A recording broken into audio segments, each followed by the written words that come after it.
नमस्कार दोस्तों, एग्जाम जीत में आपका स्वागत है। आज हम सीजीपीएससी एसीएफ एग्रीकल्चर कृषि के महत्वपूर्ण टॉप 30 क्वेश्चन करने वाले हैं।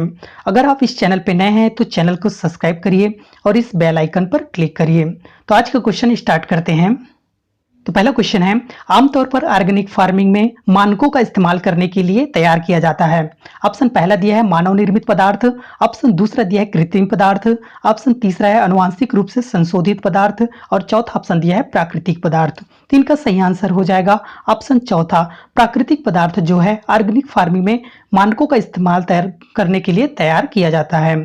अगला क्वेश्चन देखते हैं। तो नेक्स्ट क्वेश्चन आपको दिया है, निम्नलिखित में से किस संस्थान ने हाल ही में अनुवांशिक रूप से संशोधित कपास की किस्में विकसित किया है। पहला ऑप्शन दिया है जीबी पंत कृषि विश्वविद्यालय और प्रौद्योगिकी, ऑप्शन दूसरा दिया है पंजाब कृषि विश्वविद्यालय, ऑप्शन तीसरा दिया है तमिलनाडु कृषि विश्वविद्यालय और चौथा ऑप्शन दिया है भारतीय कृषि अनुसंधान संस्था। तीन का सही आंसर हो जाएगा ऑप्शन दूसरा, पंजाब कृषि विश्वविद्यालय ने हाल ही में अनुवांशिक रूप से संशोधित कपास की किस्में विकसित किया है। पंजाब विश्वविद्यालय लुधियाना में है, तमिलनाडु कृषि विश्वविद्यालय जो है कोयम्बटूर में और भारतीय कृषि अनुसंधान संस्था नई दिल्ली में है। जीबी पंत कृषि विश्वविद्यालय और प्रौद्योगिकी जो है पंतनगर उत्तराखंड में स्थित है। अगला क्वेश्चन देखते हैं। तो नेक्स्ट क्वेश्चन आपको दिया है, निम्नलिखित में से कौन नाइट्रोजन उर्वरक नहीं है। तो इनमें से कौन जो है नाइट्रोजन उर्वरक नहीं है। पहला ऑप्शन दिया है अमोनियम सल्फेट, ऑप्शन दूसरा दिया है यूरिया, ऑप्शन तीसरा दिया है अमोनियम नाइट्रेट और चौथा ऑप्शन दिया है सुपर फास्फेट। तो इनका सही आंसर हो जाएगा ऑप्शन चौथा, सुपर फास्फेट जो है नाइट्रोजन उर्वरक नहीं है। अगला क्वेश्चन देखते हैं। तो नेक्स्ट क्वेश्चन आपको दिया है, कृषि मृदाओं के संदर्भ में निम्नलिखित कथनों पर विचार कीजिए। तो आपको स्टेटमेंट दिया है और उस स्टेटमेंट के आधार पर आपको क्वेश्चन का आंसर देना है। पहला स्टेटमेंट दिया है, मिट्टी में कार्बनिक पदार्थों की उच्च सामग्री इसकी जल धारण क्षमता को काफी कम कर देती है। दूसरा स्टेटमेंट दिया है, मिट्टी सल्फर चक्र में कोई भूमिका नहीं निभाती है। और तीसरा स्टेटमेंट दिया है, समय पर सिंचाई करने से कुछ कृषि भूमि की लवणता में योगदान हो सकता है। तो इनमें से कौन सा स्टेटमेंट सही है। तो इनका सही आंसर हो जाएगा ऑप्शन दूसरा, इसका सही हो जाएगा केवल तीसरा स्टेटमेंट ही इसका सही है। मतलब समय पर सिंचाई करने से कुछ कृषि भूमि की लवणता में योगदान हो सकता है। अगला क्वेश्चन है। तो नेक्स्ट क्वेश्चन आपको दिया है, निम्नलिखित हरी खाद फसलों में से किसमें नाइट्रोजन की मात्रा सर्वाधिक होती है।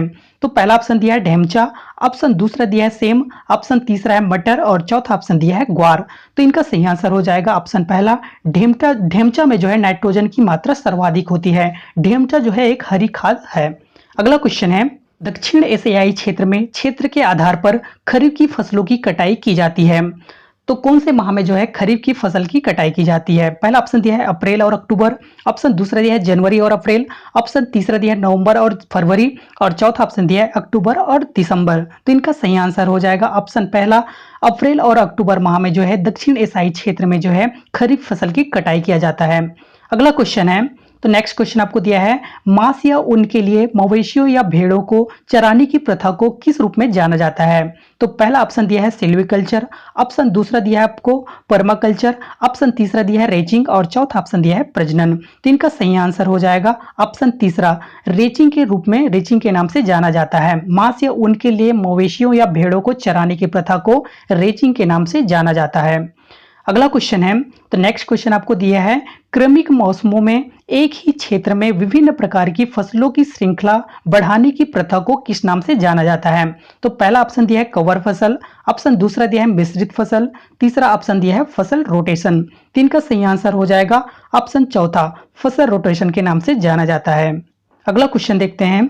तो नेक्स्ट क्वेश्चन आपको दिया है, एक वृक्षारोपण फसल आमतौर पर एक उष्णकटिबंधीय या अर्ध उष्णकटिबंधीय क्षेत्रों में बड़े पैमाने पर उगाई जाती है, जो विशेष रूप से व्यापक व्यावसायिक बिक्री के लिए लगाई जाती है और आमतौर पर निवासी मजदूरों द्वारा इसका उपयोग किया जाता है।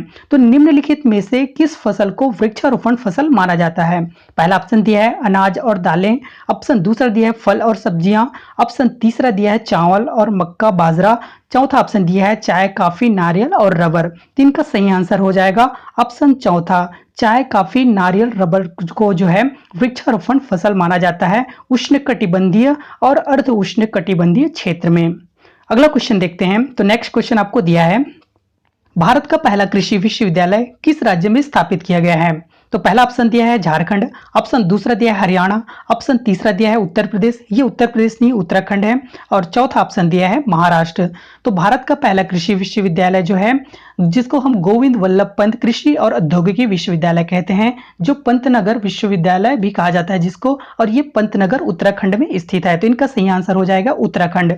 इनकी स्थापना जो है जवाहरलाल नेहरू द्वारा 17 नवंबर 1960 में जो है पंडित जवाहरलाल नेहरू के द्वारा उत्तर प्रदेश कृषि विश्वविद्यालय के नाम पर किया गया था इसकी स्थापना। अगला क्वेश्चन देखते हैं। तो नेक्स्ट क्वेश्चन दिया है आपको, अगला क्वेश्चन दिया है नीली क्रांति संबंधित है। तो नीली क्रांति इनमें से किससे संबंधित है? ऑप्शन पहला दिया है मछली उत्पादन से, ऑप्शन दूसरा दिया है मांस उत्पादन से, ऑप्शन तीसरा दिया है अनाज उत्पादन से। तो नीली क्रांति किससे संबंधित है? इसका सही आंसर हो जाएगा ऑप्शन पहला, मछली उत्पादन से संबंधित है नीली क्रांति। और मांस उत्पादन किससे संबंधित है? लाल क्रांति से। अनाज उत्पादन जो है हरित क्रांति से संबंधित है।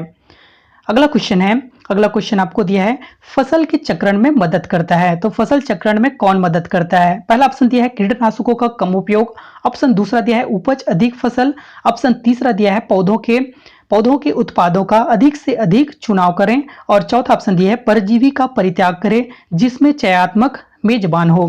तो इनका सही आंसर हो जाएगा ऑप्शन दूसरा, उपज अधिक फसल जो है फसल चक्रण में जो है मदद करता है। अगला क्वेश्चन है, नेक्स्ट क्वेश्चन आपको दिया है साबरमती और जमुना दो नई किस्में हैं। तो साबरमती और जमुना इनमें से किसकी किस्म है? तो पहला ऑप्शन दिया है गेहूं का, ऑप्शन दूसरा दिया है आपको चावल का, ऑप्शन तीसरा दिया है सरसों का, और चौथा ऑप्शन दिया है नन ऑफ दिस एबव, इनमें से कोई नहीं। तो इनका सही आंसर हो जाएगा ऑप्शन दूसरा, चावल का किस्म है साबरमती और जमुना। अगला क्वेश्चन है, तो नेक्स्ट क्वेश्चन आपको दिया है फल उत्पादन के रूप में दुनिया में भारत का स्थान, भारत की रैंकिंग कितने नंबर पर है? तो पहला ऑप्शन दिया है तीसरा, ऑप्शन दूसरा दिया है चौथा, ऑप्शन तीसरा दिया है पहला, और चौथा ऑप्शन दिया है दूसरा। तो फल उत्पादक के रूप में दुनिया में भारत का रैंकिंग कितने स्थान पर है? तो इनका सही आंसर हो जाएगा ऑप्शन चौथा, दूसरे स्थान पर है। पहले स्थान पर चीन है और दूसरे स्थान पर है भारत। अगला क्वेश्चन है, तो नेक्स्ट क्वेश्चन आपको दिया है सफेद रतुआ एक महत्वपूर्ण कवक रोग है। तो सफेद रतुआ जो है किसका रोग है? पहला ऑप्शन दिया है गेहूं का, ऑप्शन दूसरा दिया है सरसों का, ऑप्शन तीसरा है चावल, और चौथा ऑप्शन दिया है बाजरा का। तो इनका सही आंसर हो जाएगा ऑप्शन दूसरा सही हो जाएगा, सरसों का कवक रोग है सफेद रतुआ। अगला क्वेश्चन है, तो नेक्स्ट क्वेश्चन आपको दिया है, अगला क्वेश्चन दिया है आपको भारतीय कृषि अनुसंधान परिषद ICAR ने पंजाब, हरियाणा और राजस्थान में खेती के लिए 3 बीटी कपास किस्मों की पहचान की है, जिन्हें हाल ही में लुधियाना पंजाब कृषि विश्वविद्यालय द्वारा विकसित किया गया था। इनमें से वो किस्म कौन से इनमें से जो किस्म है वो कौन नहीं है? तो पहला ऑप्शन दिया है PAU BT1, ऑप्शन दूसरा दिया है F 1861, ऑप्शन तीसरा दिया है RS 2013, और चौथा ऑप्शन दिया है BT 1861। तो इनमें से जो है कौन सी किस्म नहीं है जो हाल ही में पंजाब विश्वविद्यालय ने जो है विकसित किया गया है? तो इनमें से इसका सही आंसर हो जाएगा BT 1861, ये नहीं है किस्म जिसने अभी हाल ही में विकसित किया है लुधियाना विश्वविद्यालय ने। अगला क्वेश्चन है, नेक्स्ट क्वेश्चन आपको दिया है HD 2967 नई उच्च उपज देने वाली किस्म है। तो पहला ऑप्शन दिया है चावल का, ऑप्शन दूसरा दिया है मक्का का, ऑप्शन तीसरा है सरसों का, और चौथा ऑप्शन दिया है गेहूं का। तो इनका सही आंसर हो जाएगा ऑप्शन चौथा, गेहूं का किस्म है ज्यादा उपज देने वाली HD 2967। अगला क्वेश्चन है, तो नेक्स्ट क्वेश्चन आपको दिया है मिट्टी का वैज्ञानिक अध्ययन है। तो मिट्टी का वैज्ञानिक अध्ययन इनमें से किस में करते हैं? पहला ऑप्शन दिया है पृथ्वी अध्ययन, ऑप्शन दूसरा दिया है मृदा विज्ञान, ऑप्शन तीसरा दिया है NOTA none of this above, और चौथा ऑप्शन दिया है मृदा रसायन विज्ञान। तो मिट्टी का अध्ययन हम किस में करते हैं? मृदा विज्ञान में। इनका सही आंसर हो जाएगा ऑप्शन दूसरा। अगला क्वेश्चन है, तो नेक्स्ट क्वेश्चन दिया है आपको प्रभात एक प्रारंभिक छोटी अवधि की किस्म है। तो पहला ऑप्शन दिया है लाल चना का, दूसरा ऑप्शन दिया है गेहूं का, ऑप्शन तीसरा दिया है मक्का का, और चौथा ऑप्शन दिया है चावल का। तो प्रभात जो है किसका किस्म है? लाल चना का। पहला ऑप्शन इसका सही हो जाएगा। अगला क्वेश्चन है, नेक्स्ट क्वेश्चन आपको दिया है खाद्यान्नों के लिए न्यूनतम समर्थन मूल्य वर्ष में पेश किया गया था। तो कौन से वर्ष में जो है खाद्यान्नों के लिए मिनिमम सपोर्ट प्राइस न्यूनतम समर्थन मूल्य पेश किया गया था? पहला ऑप्शन दिया है 1954 में, ऑप्शन दूसरा दिया है 1944 में, ऑप्शन तीसरा दिया है 1964 और चौथा ऑप्शन दिया है 1974। तो इनका सही आंसर हो जाएगा 1964। ऑप्शन तीसरा इसका सही हो जाएगा। 1964 में जो है न्यूनतम समर्थन मूल्य जो है पेश किया गया था। अगला क्वेश्चन है, तो नेक्स्ट क्वेश्चन आपको दिया है, मिट्टी के कारकों को अन्यथा दूसरे रूप में जाना जाता है। तो मिट्टी के कारकों को कौन से कारक के रूप में जाना जाता है? पहला ऑप्शन दिया है जलवायु कारक, ऑप्शन दूसरा दिया है खाद्य कारक, ऑप्शन तीसरा दिया है जैविक कारक और चौथा ऑप्शन दिया है अजैविक कारक। तो इनका सही आंसर हो जाएगा खाद्य कारक के रूप में जाना जाता है मिट्टी के कारकों को। अगला क्वेश्चन है, नेक्स्ट क्वेश्चन आपको दिया है, निम्नलिखित में से कौन सी एक वाणिज्यिक फसल है? पहला ऑप्शन दिया है कपास, ऑप्शन दूसरा दिया है बाजरा, ऑप्शन तीसरा दिया है ज्वार और चौथा ऑप्शन दिया है धान। तो इनमें से कौन सा जो है एक वाणिज्यिक फसल है? तो इनका सही आंसर हो जाएगा ऑप्शन पहला, कपास जो है एक वाणिज्यिक फसल है। अगला क्वेश्चन है,